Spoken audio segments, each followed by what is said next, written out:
వేములవాడలోని శ్రీ రాజరాజేశ్వర స్వామి దేవస్థానం ఆధ్వర్యంలో నిర్వహిస్తున్న శ్రీ పార్వతీ రాజేశ్వర అఖిల భారత వేద శాస్త్ర స్మార్త ఆగమ విద్యుత్ సదస్సు మరియు వేద స్మార్త పరీక్ష మహోత్సవాలు మంగళవారం ఘనంగా ప్రారంభమయ్యాయి. ఈ కార్యక్రమానికి ముఖ్య అతిథిగా ప్రభుత్వ విప్ ఆది శ్రీనివాస్ హాజరై జ్యోతి ప్రజ్వలన చేసి కార్యక్రమాన్ని ప్రారంభించారు. జూలై 21 నుంచి 20వ తేదీ వరకు నిర్వహించబడుతున్న ఈ మహోత్సవాల్లో భారతదేశంలోని వివిధ రాష్ట్రాలైన తెలంగాణ, ఆంధ్రప్రదేశ్, చెన్నై, కేరళ తదితర ప్రాంతాల నుంచి సుమారు 170 మందికి పైగా వేద విద్యార్థులు, వేద పండితులు ఆన్లైన్ ద్వారా దరఖాస్తు చేసుకొని పాల్గొంటూ ఉన్నారు. ఈ సందర్భంగా ప్రభుత్వ ఆది శ్రీనివాస్ మాట్లాడుతూ వేదాలు మన సనాతన ధర్మానికి మూల స్తంభాలని, వేదాలను పరిరక్షించుకోవడం అంటే ధర్మాన్ని పరిరక్షించుకున్నట్టే అని పేర్కొన్నారు. భారతదేశంలోని ఆధ్యాత్మిక సాంప్రదాయాలు, అగమశాస్త్ర విధానాలు ప్రపంచానికి ఆదర్శంగా నిలుస్తున్నాయని, ఇతర దేశాల ప్రజలు సైతం మన సంస్కృతిని అధ్యయనం చేస్తున్నారని తెలిపారు. వేద విద్యను భావితరాలకు అందించేందుకు ఇలాంటి వేద స్మార్త పరీక్షలు ఎంతో ఉపయోగపడతాయని అన్నారు. ఈ నెల 30, 31 మరియు ఆగస్టు 1వ తేదీ నిర్వహించనున్న వరుణయాగం ద్వారా సకాలంలో వర్షాలు కురవాలని, పాడి పంటలు సమృద్ధిగా పండాలని, రైతులు సుఖ సంతోషాలతో ఉండాలని, లోకశాంతి, లోక కళ్యాణం చేకూరాలని స్వామివారిని ప్రార్థించనున్నట్లు తెలిపారు. ఈ కార్యక్రమంలో ఆలయ ఈవో రమాదేవి, వేద పాఠశాల ప్రిన్సిపల్ ఆంజనేయ శర్మ, డిఈఓ నవీన్ కుమార్, ఆలయ అర్చకులు, వేద పండితులు, వేద విద్యార్థులు మరియు భక్తులు పాల్గొన్నారు.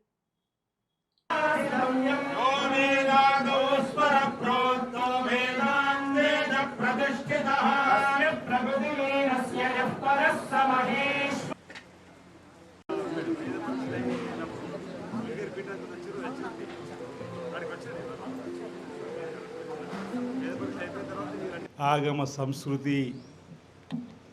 సంబంధించినటువంటి పరీక్షలు అఖిల భారత స్థాయిలో జరగడం ఆనందదాయకం, శుభదాయకం. మరి ఈ కార్యక్రమం నిర్వహణలో ఉన్నటువంటి ఈ వేద పాఠశాల ప్రిన్సిపాల్గా ఉన్నటువంటి ఆంజనేయ శర్మ గారు, ఇప్పుడే ఈవో గారు కూడా మాట్లాడడం జరిగింది, రమాదేవి గారు, మున్సిపల్ వైస్ చైర్మన్ గారు, మార్కెట్ కమిటీ వైస్ చైర్మన్ గారు, కౌన్సిలర్సు, దేవాదాయ శాఖలో పనిచేస్తున్నటువంటి అధికారులు, అధికారిణులు, అదేవిధంగా వేద పండితులు, బ్రాహ్మణోత్తములు, ప్రధాన అర్చకులు, ఉప ప్రధాన అర్చకులు, విద్యార్థినులు, అనేక ప్రాంతాల నుంచి వచ్చినటువంటి వివిధ పరీక్షలలో ఉత్తీర్ణులు కావాలని, తద్వారా భవిష్యత్తులో లోక కళ్యాణం జరిగే విధంగా, లోక శాంతి జరిగే విధంగా ఈ వేదాల ద్వారా ఆయా ప్రాంతాల్లో ప్రజలకు దేవుని ఇవ్వడానికి కోసం ముందుకు వచ్చినటువంటి ప్రతి ఒక్కరికి, అదేవిధంగా ఇతర ప్రాంతాల నుంచి వచ్చినటువంటి అధ్యాపక బృందంగా ఏదైతే తిరుపతి నుంచి రావడం జరిగిందంటున్నారు, చెన్నై నుంచి రావడం జరిగిందంటున్నారు, కేరళ నుంచి కూడా రావడం జరిగిందంటున్నారు, సుమారు 160 పైచిలకు విద్యార్థులు ఆన్లైన్లో ఈ పరీక్షల కోసం వచ్చారని చెప్పి ఆంజనేయ శర్మ గారు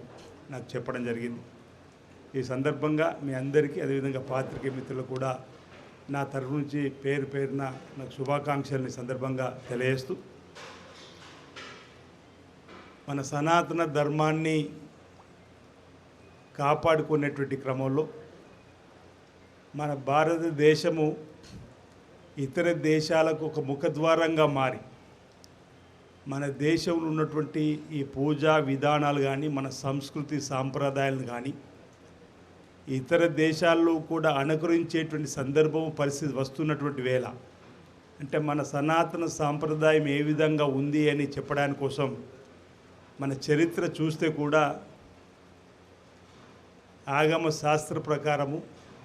4 వేదాలకు సంబంధించి, ఇప్పుడు చతుర్వేదానికి సంబంధించినటువంటి పరీక్షలు అనేటువంటి క్రమంతో పాటు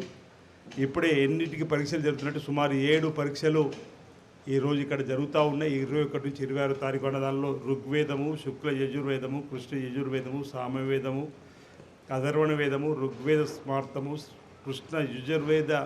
స్మార్తానికి సంబంధించినటువంటి అంశాలలో ఈరోజు ఇక్కడ పరీక్షలు జరుగుతూ ఉన్నాయి. దీనికి సంబంధించి ఉత్తీర్ణత అయినటువంటి వారికి ఈరోజు మన పత్రాలు ఇవ్వడంతో పాటు వారికి భవిష్యత్తులో కూడా ప్రావీణ్యం సాధించారని చెప్పడానికి ఉపయోగపడే విధంగా దక్షిణ కాశీగా పేరుగాంచినటువంటి శ్రీ రాజరాజ సన్నిధిలో ఈ భారతదేశ స్థాయిలో ఇక్కడ జరగడం ఒక గర్వకారణంగా నేను భావిస్తూ ఉన్నా. ఇది రెండోసారి అనుకుంటాను నేను రావడం. ఈ భారతదేశ స్థాయిలో ఉన్నటువంటి వేదాలకు సంబంధించినటువంటి విద్యార్థులకు సంబంధించినటువంటి పరీక్షలు నిర్వహించడం, వారికి మరి పరీక్ష ఉత్తీర్ణులైన వారికి పత్రాలు అందివ్వడం అనేది ఆనందదాయకము, శుభదాయకము. తద్వారా మన సాంప్రదాయాన్ని కాపాడుకొని ముందుకు పోవడానికి కోసం ఓ చక్కటి అవకాశం. మొన్నటినే రాష్ట్ర దేవాదాయ శాఖ ద్వారా ఆయా దేవాలయం ఉన్నటువంటి ఖాళీలను పూరించే క్రమంలో అనేక మందికి ఉద్యోగాల కల్పన, ప్రధానంగా మన వేములవాడకు వచ్చే వరకు అనువంశికులకే ఆ ఉద్యోగాలు ఇవ్వాలి, పరిచారక ఉద్యోగాలు అని చెప్పన్నప్పుడు ప్రత్యేకంగా ఒక కార్యక్రమాన్ని తీసుకొని ప్రభుత్వం ద్వారా, ఎందుకంటే ఒక్కొక్క దేవాలయంలో ఒక్కొక్క ఆచారం జరుగుతున్నటువంటి సందర్భంలో,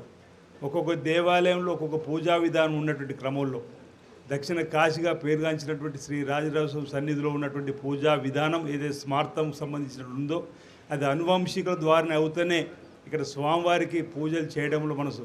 సక్సెస్ఫుల్ అవుతామని చెప్పిన క్రమంలో ప్రభుత్వం కూడా మొదటి ప్రాధాన్యత అనువంశికులకు ఇచ్చినప్పుడు ఇక్కడ 11 మందికి ఇచ్చిమించు మనం పరిచారకులకు ఇచ్చుకున్నటువంటి సందర్భంలో, అదేవిధంగా రాష్ట్ర వ్యాప్తంగా కూడా సుమారు 200 మందికి సంబంధించినటువంటి వారికి ఉద్యోగాల కల్పన. ఓ మిత్రుడు నాకు ఫోన్ చేసి చెప్తున్నాడు, ఇంత పెద్ద ఎత్తున రిక్రూట్మెంట్ అనేది ఎప్పుడూ జరగలేదు, ఇప్పుడే ఈ హయాంలో జరుగుతుందని చెప్పండి. గతంలో కూడా రాజశేఖర్ గారు ముఖ్యమంత్రి ఉన్నప్పుడు పురాతన దేవాలయాల్లో ధూపదీప నైవేద్యం జరగాలి, తద్వారా లోక కళ్యాణం జరగాలని చెప్పని అర్చకులకు 2500 రూపాయలు ధూపదీప నైవేద్యానికి ఇచ్చేటువంటి స్కీమ్ను ప్రారంభం చేసినాం ఆ రోజుల్లో, ప్రాచీన కాలం నాటి దేవాలయాలకు సంబంధించి. ఇప్పుడు కూడా అలాంటి దేవాలయాలకు మనం ధూపదీప నైవేద్యానికి ఇచ్చేటువంటి డబ్బును పెంచుకుంటూ పోతూ నూతనంగా కూడా కొన్ని ప్రాంతాల్లో మనం ఇవ్వడం జరుగుతూ ఉన్నాం. ఇప్పుడు 10,000 రూపాయల వరకు కూడా మనం చేసుకున్నటువంటి సందర్భంలో ఇంకా కూడా భవిష్యత్తులో బాగా కూడా తప్పుడు నేను రాజన్న ఆలయానికి చైర్మన్గా ఉన్నప్పుడు, దేవాదాయ శాఖ మాచులుగా రత్నాకర్ గారు ఉన్నప్పుడు మన ప్రాంతంలో అనేక దేవాలయాలు మనం పంపగానే ఈరోజు ధూపదీప నైవేద్యానికి సంబంధించినటువంటి అర్చకులకు మనం ఇచ్చుకునేటువంటి కార్యక్రమం, తద్వారా అంటే అర్చకులకు సంబంధించినటువంటి వృత్తిని కొనసాగించే క్రమంలో వారికి అత్యధికంగా చేదోడువాదం ఉండడంతో పాటు వారి ద్వారా ప్రతినిత్యం ధూపం దీపం వెళ్ళడం వల్ల గ్రామానికి కళ్యాణం జరుగుతుంది, ఆ గ్రామంలో అంతా మంచి జరిగేటువంటి కార్యక్రమం జరుగుతున్న సందర్భంలో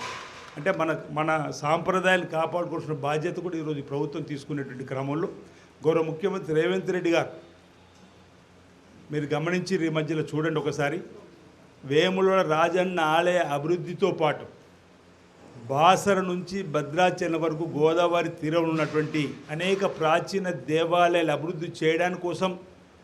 హైదరాబాద్ మహానగరంలో మంచిర్యాల దగ్గర ఓంకారేశ్వర స్వామి ఆలయాన్ని ప్రాచీన ఆలయాన్ని పునర్నిర్మాణం చేయడానికి కోసం చేసేటువంటి క్రమంలో